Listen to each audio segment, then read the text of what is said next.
Dr. Olivia, welcome. Thank you so much for being here. Oh, thank you so much for having me. Well, I got to meet you in person at the Dragonfly conference last year and knew I couldn't wait to have you on the podcast because you were able to speak so wonderfully to so many different topics. And I know you have more expertise than we could possibly cover in just a couple of podcast episodes, but I think you have some very specific perspective that is especially helpful to women and moms. And so to start broad, you use a term that I don't hear used very often or really anywhere else, which is psychoneuroimmunology. And I know within that umbrella, there's so many things to learn, but to start off broad, can you define what that is? Yes, so psychoneuroimmunology is kind of a newer term that's being thrown around, but actually it's been around for at least 2 decades. Essentially, it's that intersection point between psychology, behavioral sciences, the nervous system, immune system, and hormones. And we now know, of course, everything affects everything, and that the patient or the person is a whole being with all these different organ systems speaking to each other. And gone are the days that we are focusing just on one organ system and not realizing that in treating that one symptom or disease process, that it has very far-reaching effects in other aspects of a person's health. That makes sense. And I'm so excited to hear that entering the conversation because it does seem like throughout history, there has been a trend in lots of different areas, whether it was genetics and one specific nutrient that someone then started like macro dosing or one specific symptom that someone focused on. And we try to treat that in isolation. And even in my own journey of having in the past Hashimoto's and trying to just look at the thyroid in isolation and then realizing, oh, everything is so connected. It's much more complex than just one symptom, one solution. And so that's what I Yeah. love about your approach. And you touched on what I think are some topics that thankfully we're starting to understand more and that you talk about so beautifully, which are you mentioned nervous system health and hormones. And it seems like these are big areas, especially for women. But can you speak to some of the specifics of those? Yeah, so, I think that many of us now know about the sympathetic nervous system and the parasympathetic nervous system. Sympathetic nervous system being that fight flight, parasympathetic being that rest digest. But because of Porges's, polyvagal theory, we now know that there is actually a freeze fawn response, which is going beyond that fight flight. And now we're looking at a dorsal vagal response. And we see that across all patients in the way that their body is handling the stressors that they're under. Sometimes your body doesn't have the, in inverted commas, the fight in it. And I think a lot of women in particular who are burnt out, who are taking on a lot of the emotional labor in relationships, are left to deal with a lot of the housekeeping and the housework and the child rearing. Sometimes you just don't have enough of that fight, in inverted commas, left in you. And so they wind up crashing, burning. These are actually a dorsal vagal response. In other words, you are it's almost like a evolutionary freeze. We also say fawn sometimes, where you're trying to placate everyone around you, and because it's a response for survival. So that's the nervous system that we're talking about. As far as hormones go, I do actually look at hormones a little bit differently than my peers. I actually tend to refer out hormone patients simply because I'm more interested in why someone's hormones are upset. How are they being manufactured? How are they being broken down? What is the metabolism of the hormones in the system? In other words, what's your liver doing? And of course, you and I both know that there is an excess of these forever chemicals in our system, in our ecosystem. And so, these microplastics have a lot to say about our hormone dysfunctions that we're seeing. And so, I'm trying to get patients to look at their homes first, clean that up before we kind of start, fiddling with, okay, you're low in estrogen, let's give you estrogen. You're low in progesterone, let's give you progesterone. I think that we really do need to be looking further back than that. That makes sense of kind of taking a first principles approach and not just identifying like, oh, this hormone is out of balance. Let's fix the hormone, but why is the hormone out of balance to begin with? And I think you're right, especially for women. I resonated with a lot of what you just said of we often carry so much, and it seems like this can create a negative feedback loop sometimes that touches on a lot of these areas that you mentioned. And when you're burned out and you're stressed and your nervous system is dysregulated and now your hormones are disrupted and now it's harder to absorb nutrients from food, it can feel like an overwhelming cycle. And I remember being in the thick of Hashimoto's and just feeling that fatigue every day. And it seemed so hard to even make the baby steps to begin the process to create a more positive feedback loop. But Yeah. how I love how you talk about because of how all these things are connected, we actually have a lot of levers we can pull and a lot within our control that can start to affect change. And of course, every patient and every person is going to be different. But what are some of those levers that you begin to address with people to help starting to create more resilience or more both cellular and mental energy to begin that change? Yeah, when patients start to get sick and have these symptoms which seem very inconvenient, part of the journey that everyone goes through is that you start to almost hate your body or hate the symptoms. You feel like your body's letting you down. And this kind of mentality really gets everyone on the back foot because you feel as if you're losing control.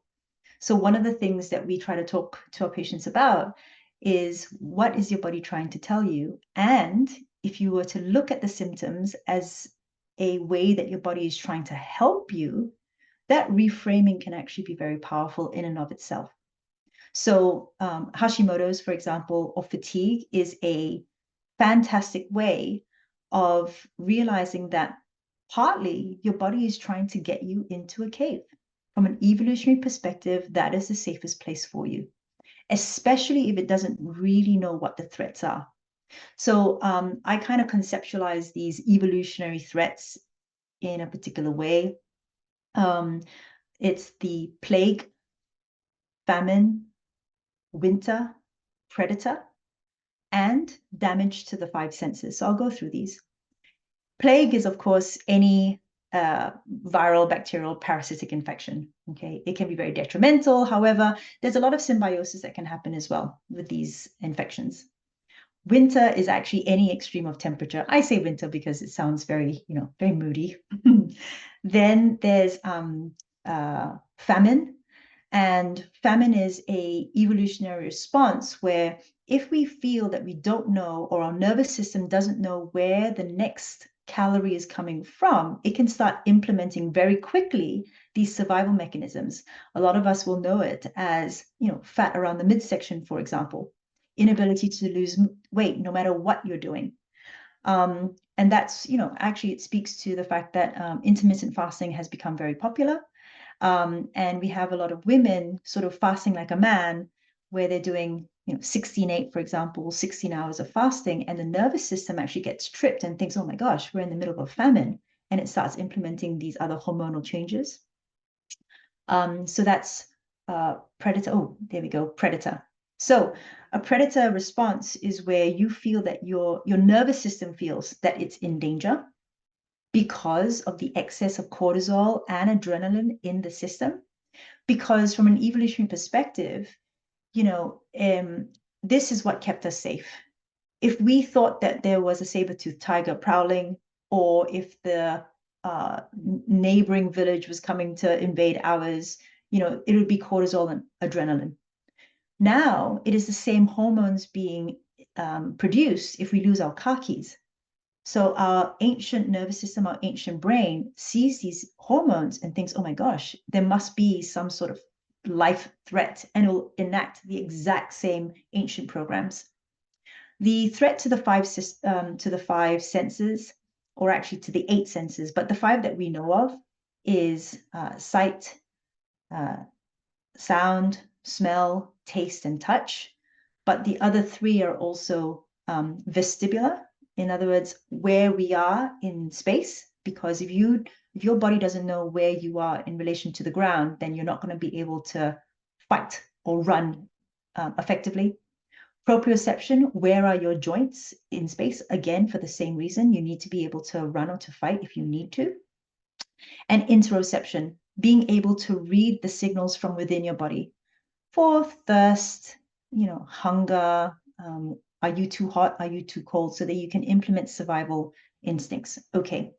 So as far as the nervous system goes, if you have any of these perceived threats by your nervous system or by your ancient brain, there are going to be these responses that are going to be produced.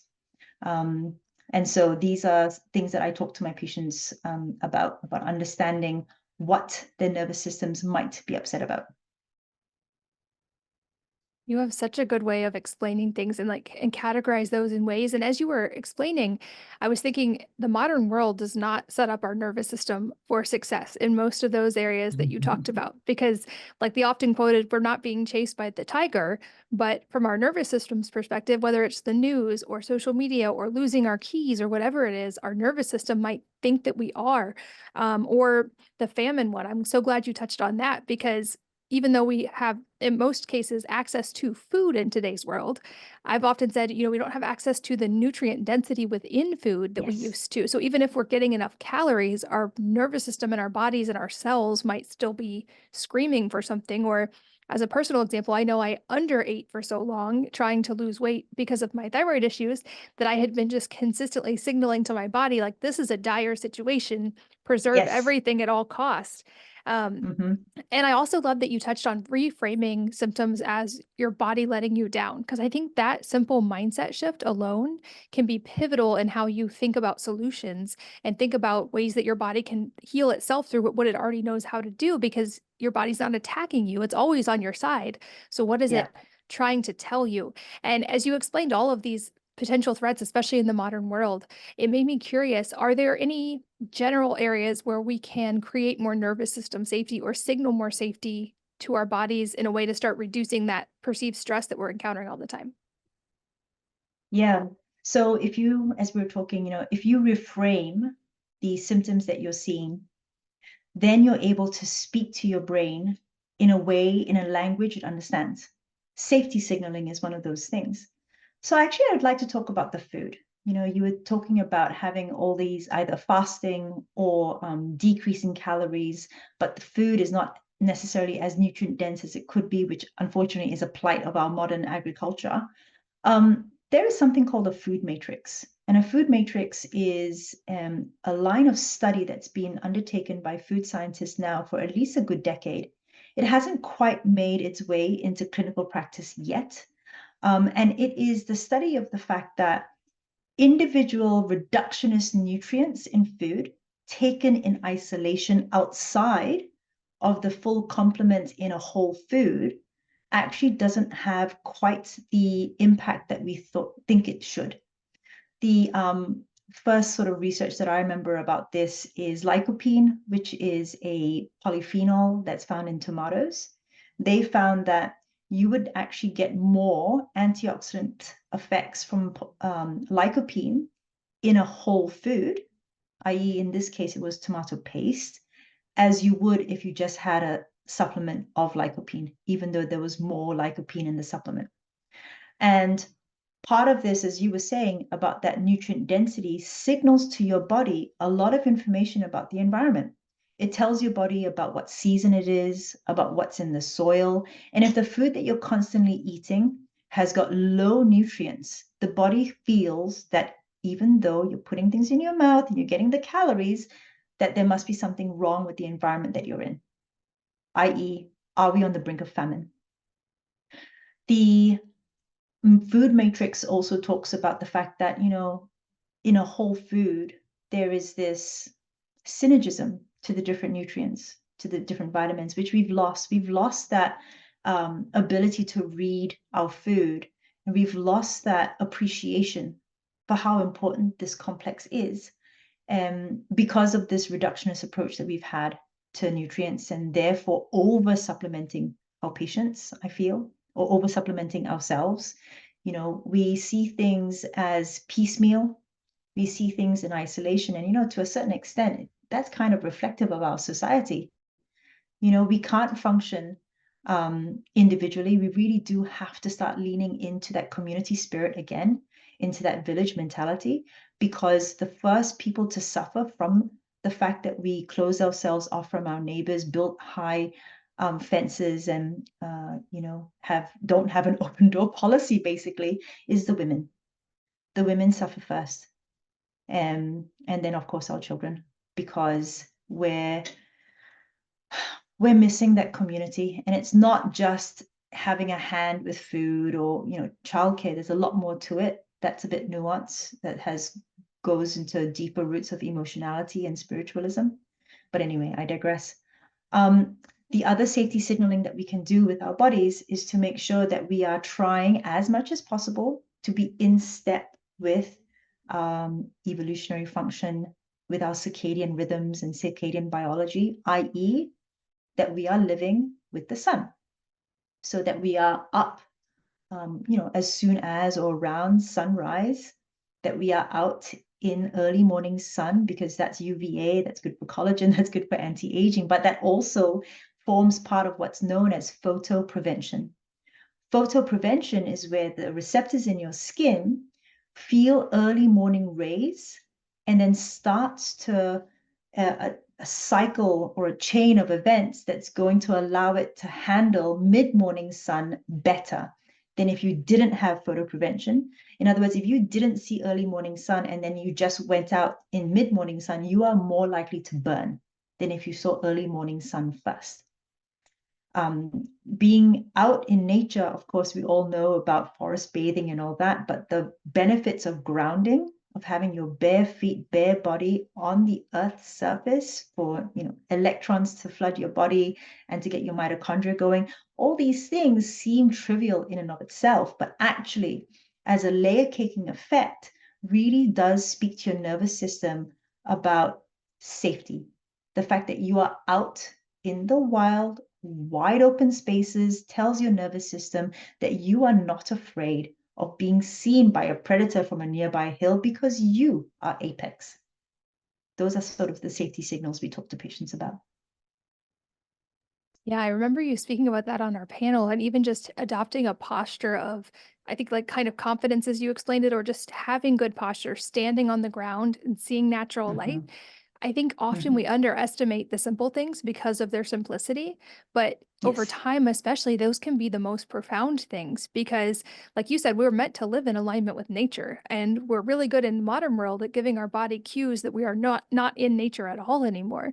And so even small steps to realign with nature, I feel like can make a huge difference. And I know on the clinical side, you even see that hormones can change in relation to just getting more natural light exposure at the right times. Cortisol patterns can change, melatonin patterns can change. So it can really be profound. And I also love that you touched on that these are not things we can get from a pill, especially when we're talking about community, about nature. There isn't a pharmaceutical solution to those problems. We actually need the interaction with nature, the interaction with other people. I have a friend, Lauren, who says humans are nutrients. And I think that's one that a lot of us are deficient in today's world is that community piece. Yeah. But I've even noticed that in small ways where I can take vitamin D and have less of an effect than I would get when I make vitamin D from the sun because of all those additional benefits of light exposure, like you talked about.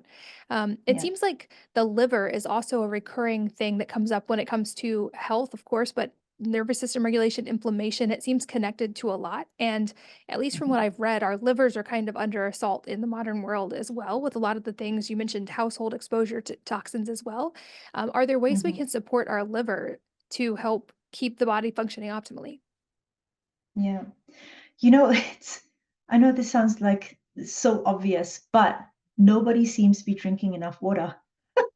So, and the thing about drinking water is not just quantity, it's about the quality of the water that we're drinking as well. And when we're talking about the quality of the water, it's what's in it, but also what's not in it.